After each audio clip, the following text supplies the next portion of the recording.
Nous devons ensemble avoir conscience que nul autre que nous-mêmes ne viendra sauver notre nation et que cela exige de chacun de nous une mobilisation tous azimuts.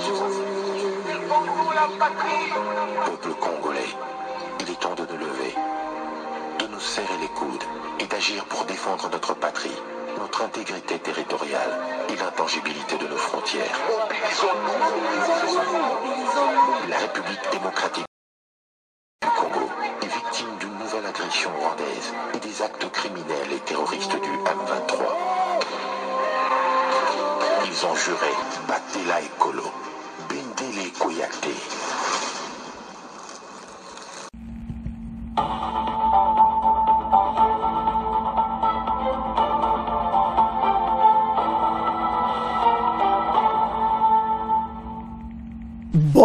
Bonsoir, bonsoir, bonjour, c'est Congo News 24. Bande Konanga, comme toujours avant de commencer notre émission, nous disons merci à Dieu. Nous disons merci à nos chers abonnés et téléspectateurs qui nous suivent partout dans le monde et en RDC. Bande Konanga, soyez les bienvenus. À la une, chers téléspectateurs, on va commencer cette émission Bandiko et puis toko bandango avec l'interview de Kaikwamba boko yoka oya koloba et puis toko avancer l'émission na biso makambo za minene toko bandana Kaikwamba asala ke interview nae n'interview wana aloba ki sur Kabila ke Kabila armée liboso batuni ba question pona armée na biso babi pendant 3 ans Fatia Zobongsa armée a kuti armée gouvernement liboso Kabila baboma armée ezaya ko inda esi indi donc Kabila aboma armée yao makambo tozoloba eza série bino bata PPRD boyebete o bozo sala na est RDC ko kabwana te tant to ko récupérer mboka très bien to ko zabino en charge boyeba yango makambo tubo sali mboka na biso parce que ministre affaires étrangères alobi ke gouvernement ya liboso baboma ki armée batuni mais comment un pays moi moke lokola Rwanda pas parvendre ko sala bino ndenge wana a expliquer nyonso ke mokonza mboka sala kitu pona to koma na niveau to koma. Et puis batuni me yemo Rwanda kutazo abi ba pays nyonso ba dénoncer kaka yemo ko Rwanda ndazo wangana aloka uto kota 10,000 militaires bakoti kai kwamba kutazo ba rapport ni balwaki 4,000 ezamawa kai kwamba dévoile le gouvernement de Kabila responsable ya faiblesse ya armée na biso alors tolanda kai kwamba o baloba yindisi Kabila mutalembisaki armée na biso tolanda bandeko eza mawa ndebo mona ministre affaires étrangères asalaki interview eso sale pasi komona makamba boye ke mutu moko azo alembisi armée eza mawa parce que basali le côté a quitté gouvernement oyo il n'y a rien bongo soki balobati congolais atabino moko avant d'aki na pouvoir il n'a rien fait mais si ko tanto tala biloko oyo bozo mona teke et la situation moko très sérieux. Donc, quand le batuni est question, comment est pays local à Rwanda? Alors oui, mais Fatia Koti, depuis à Kota, Fatia Yé, a bandu ko bongsa armée. Alors, armée na biso, ba juyango ba koti ba Rwandais ba colonel. Et ça mawa bandeko bacolonel ebele ya tiki. Donc soki lelo FARDC boyi c'est Kabila. Mama Kaikwamba atie mai na monoko te, alobi atangi kombo nete, alobi kaka gouvernement oyo ya liboso, bo biso gouvernement liboso ezana eza ye. Bandeko ezopesa mawa parce que pays oyo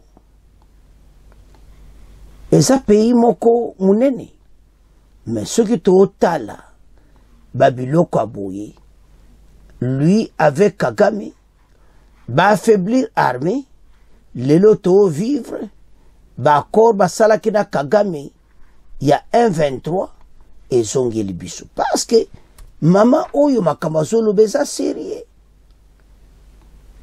Osomona alors tolanda Kaikwamba bongo to avance. Nous faisons face, nous sommes conscients du fait qu'il y a des efforts consentis par les forces armées rwandaises et par le M23 de masquer et de cacher l'envergure de la brutalité avec laquelle ils ont assiégé la ville de Goma. Alors vous parlez d'une situation difficile. Votre gouvernement considère-t-il cela comme un échec, je dirais, dans la défense d'une ville majeure? Comment expliquez-vous ce revers, Madame la Ministre? Comment cela, beaucoup se posent la question, comment cela a pu arriver, quoi? C'est une situation évidemment que nous déplorons, qui nous révolte aussi énormément. Ce qui est important quand même est de reconnaître que depuis 3 ans, la République démocratique du Congo tire la sonnette d'alarme par rapport au M23 et à la présence des forces armées rwandaises. Nous ne devons pas sous-estimer qu'il y a eu un effort conséquent des forces armées rwandaises d'équiper le M23 et d'équiper ses propres troupes avec un arsenal militaire jamais vu jusqu'à présent dans la région des Grands Lacs. Je me souviendrai aussi du fait que même les Nations Unies, avec une mission de maintien de la paix très forte, une des plus grandes en République, une des plus grandes sur le continent africain, a elle-même parlé du fait que l'armement, que les armes qui étaient utilisées par les forces armées rwandaises et par le M23 allaient bien au-delà de leurs propres capacités.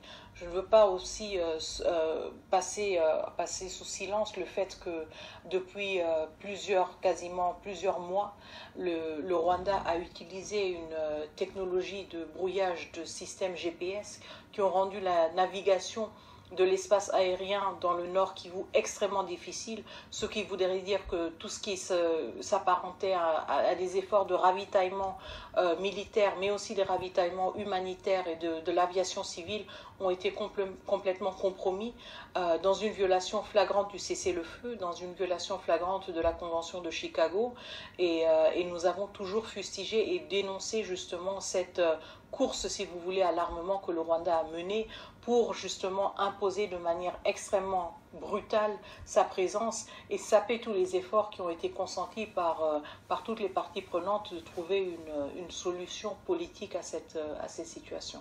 Nous avons vu, Madame la Ministre, le dernier discours du président Tshisekedi. Y a-t-il une stratégie pour reprendre ce territoire ? Évidemment, nous n'allons jamais accepter qu'il y ait des usurpateurs qui essayent d'implanter leur présence. Et donc, nous n'allons jamais accepter justement une cohabitation, si vous voulez. Tout d'abord, une cohabitation avec le Rwanda sur notre territoire souverain. Cela est inacceptable.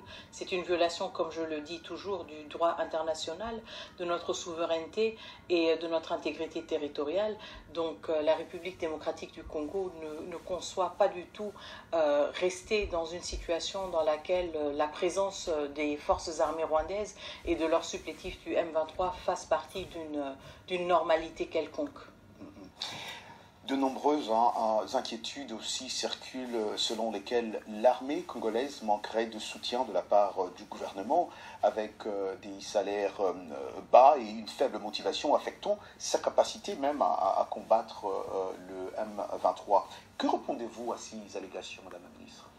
Alors, le président de la République, Félix-Antoine Tshisekedi Tshilombo, a, depuis son accession au pouvoir, consenti beaucoup d'efforts pour améliorer la situation de nos soldats. Nous sommes conscients du fait qu'il y a encore beaucoup de travail à faire. Nous sommes aussi conscients que nous venons de très loin. Les régimes précédents ont investi des efforts stratégiques, si vous voulez, à démembrer et à fragiliser l'armée même. Et donc, nous devons être conscients du fait que c'est un travail un travail dans lequel nous devons rebâtir notre armée. Cela est extrêmement difficile quand nous faisons face à ce genre d'assaut et à ce genre d'attaque. Les efforts que nous avons consentis et que nous avons menés dès le début du premier mandat du président de la République et qui continue dans ce deuxième mandat vont continuer pour justement que nous soyons mieux outillés à faire face à ces défis. Je comprends entièrement la frustration et la préoccupation de beaucoup de nos concitoyens, mais je voudrais vous rassurer justement que ces efforts vont continuer et que nous tirons aussi les leçons nécessaires des échecs et des difficultés auxquelles nous faisons face sur le terrain pour voir comment mieux outiller nos forces armées, mieux les accompagner et défendre avec encore plus d'efficacité notre territoire souverain. Alors, Madame la Ministre, on parle des Roumains. Votre gouvernement a-t-il engagé des mercenaires pour renforcer ses efforts de contrôle de cette région ? Il s'agissait plutôt d'un effort, justement, de renforcer les capacités de nos forces armées à travers des formateurs qui ont été recrutés à l'extérieur du pays. Donc, ces efforts-là étaient plutôt consentis dans une logique de renforcer les capacités des forces armées de la République démocratique du Congo. Okay. Parlons un peu de... Dernièrement, on a vu que le président Tshisekedi refusait de rencontrer les dirigeants régionaux pour négocier une solution au conflit. Pourquoi ? Alors, je voudrais clarifier une chose. Quand on parle d'initiative régionale, je voudrais rappeler qu'il y a une initiative régionale qui a été mandatée par l'Union africaine, l'organisation continentale, qui nous réunit tous, pays de l'Afrique, et c'est le processus de Luanda. Le processus de Luanda est le seul et l'unique cadre à travers lequel cette solution, cette résolution du conflit tant espérée par une voie politique, c'est le seul cadre justement dans lequel ces discussions-là devraient avoir lieu. Donc nous avons réitéré le fait que nous attendons le Rwanda dans le processus de Luanda, le processus auquel lui, il a adhéré aussi, mais duquel il s'est séparé très récemment et auquel il n'a pas participé, par exemple, au sommet du 15 décembre. Je voudrais rappeler aussi que le Conseil de sécurité, tous les membres du Conseil de sécurité, de manière unanime, et vous savez que ces jours-ci, ce n'est pas toujours évident d'obtenir une unanimité au sein du Conseil de sécurité, mais tous les membres étaient très clairs là-dessus. Les parties prenantes doivent retourner à la table de négociation dans le cadre du processus de Luanda. Et donc, c'est la position de la République démocratique du Congo. Nous avons entière confiance au facilitateur João Lourenço, président de l'Angola, et nous insistons à ce que les assises du processus de Luanda reprennent dans les plus brefs délais.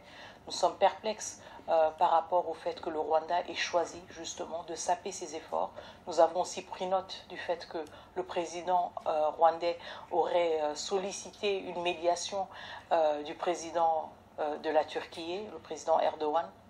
Nous sommes perplexes parce que nous sommes convaincus qu'en tant qu'Africains, qui se respectent, nous voulons quand même privilégier nos propres efforts. Donc c'était assez surprenant de voir le président Kagame solliciter une implication d'une partie tierce qui n'a pas participé à ces efforts et qui n'est pas du continent.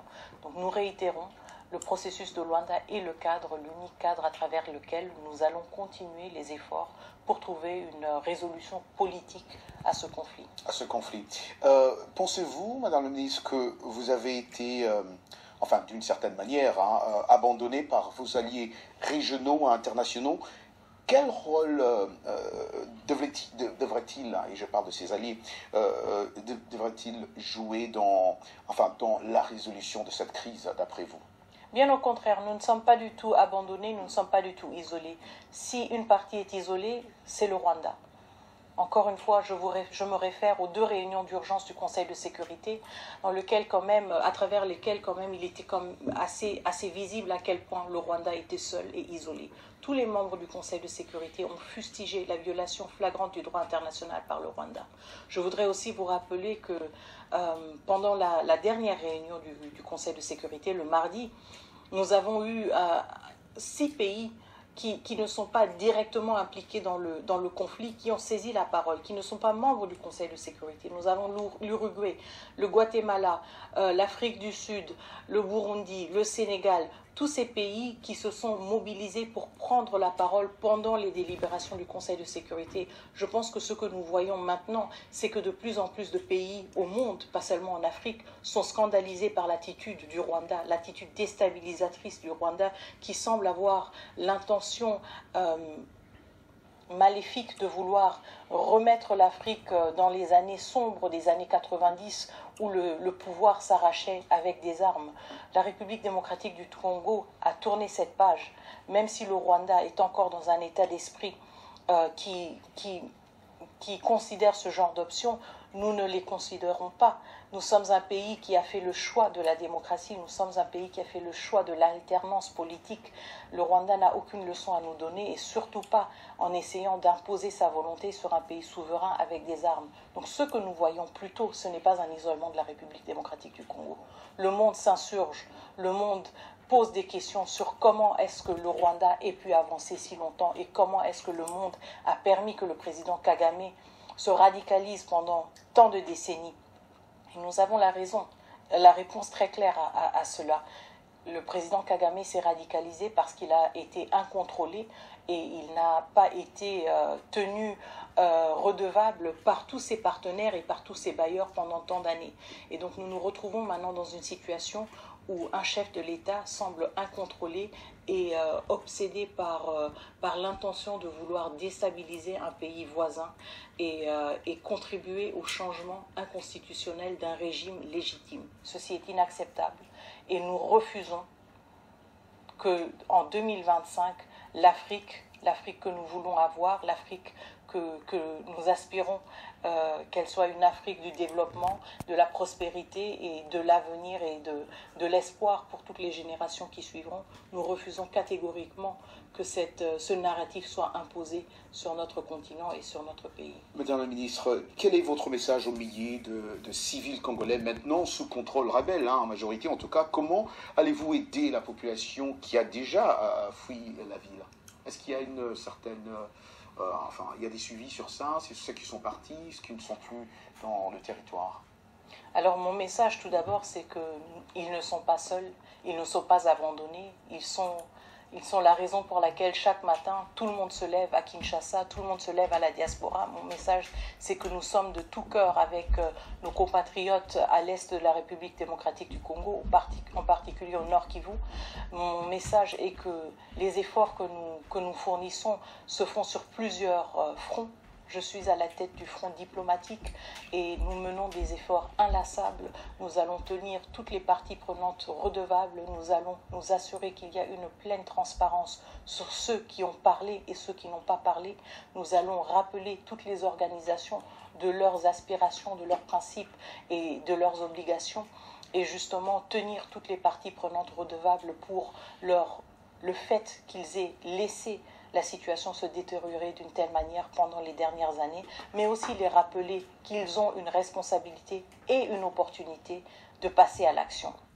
De passer à l'action. Ma dernière question, Madame la Ministre, votre gouvernement a accusé à plusieurs reprises, on va vous entendre même parler aussi ce soir, le Rwanda de soutenir le M23, tandis que le président Paul Kagame nie toute implication, il continue à nier d'ailleurs. Quelles preuves concrètes avez-vous pour étayer vos accusations? Alors encore une fois, cela montre justement le fait que le Rwanda est isolé. Aujourd'hui, il n'y a que le Rwanda qui prétend ne pas être présent en République démocratique du Congo.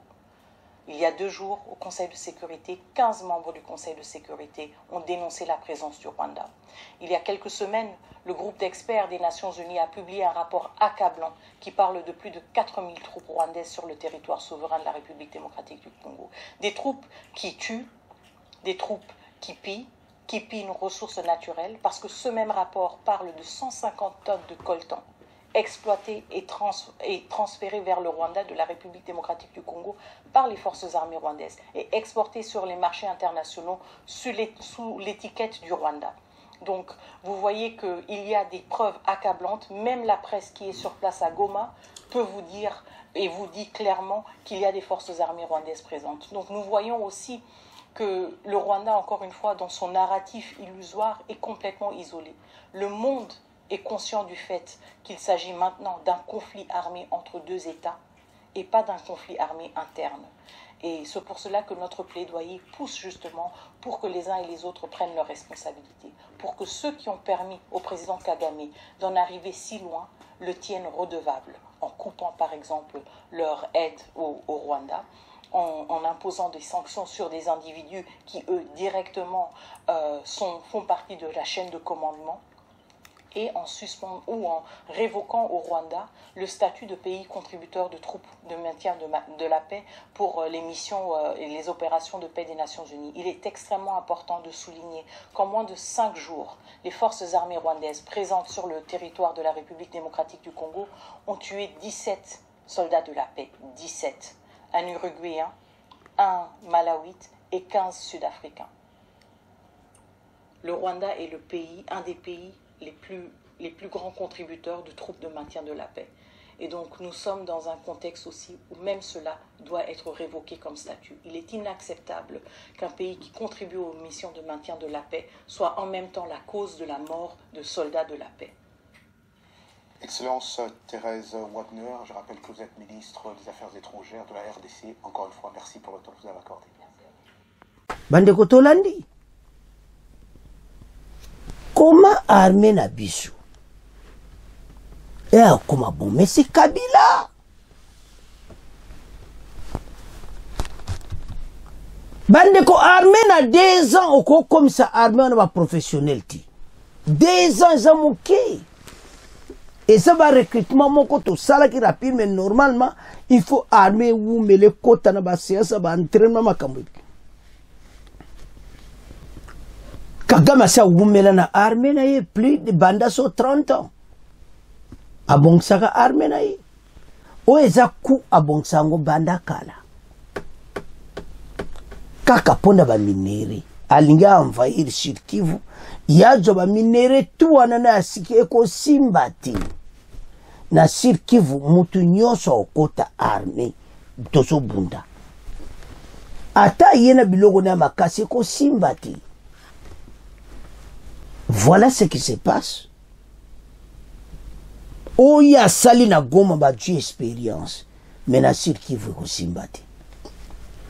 Bango fo basila. Azo luka kende Bukavu ko simbati bitu mezoto kana minova.